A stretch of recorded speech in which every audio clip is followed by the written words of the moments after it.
Hi guys this is Ammu. சில நேரம் festival டைமில் தான் நான் கொஞ்சம் பொறுப்பாக இருப்பேன். அது முக்கியமாக இந்த பொங்கல், இந்த கார்த்திகை தீபம், அப்புறம் கோயில் திருவிழா, அப்புறம் வீட்டில் சின்னதாக வெள்ளிக்கிழமை விசேஷ நாள் அந்த மாதிரிலாம் நான் அப்படியே ஒரு குடும்ப பின்னாட்டு உணர நாள்னு சொல்லலாம். ஸோ எனக்கு பெருசாக கோலம்லாம் போட தெரியாது. மொத்தமே 2 3 வாட்டி தான் போட்டிருக்கேன். அதுவும் சும்மா கைக்கு வந்த மாதிரி. எங்கள் அம்மா முன்னாடி எனக்கு ஒரு அகல் விளக்கு கோலம் வந்து சொல்லிக் கொடுத்தாங்க. ஸோ அது நான் மறந்துட்டேன். மறுபடியும் எங்கள் அம்மா எனக்காண்டி வரைஞ்சி கொடுத்தாங்க ஒரு நோட்டில். அதை வச்சு தான் நான் போட்டேன். ஆனா, அந்த லைன்ஸ்லாம் நம்ம போடும்போது, அப்படியே எனக்கு குழப்பிட்டு மொத்தமாவே விளக்கு எங்கெங்கெல்லாமோ போயிட்டு அழிச்சு அழிச்சு வரைஞ்சு ஓரளவு கலர் போட்டு கொண்டு வந்துட்டேன். இந்த கலர் போடும்போது, மெயினா இந்த ஆரஞ்சு கலர் போடும்போது எனக்கு பயங்கரமா கால் ஷிவர் ஆயிட்டுங்க.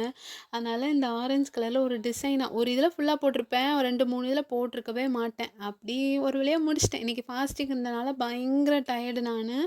எங்க அம்மா கொழுக்கட்டை வச்சிருக்காங்க. ஸோ அதையும் சாப்பிட்டுட்டு ரெஸ்ட் எடுக்க போறேன். சப்ஸ்கிரைப் பண்ணுங்க. பாய்.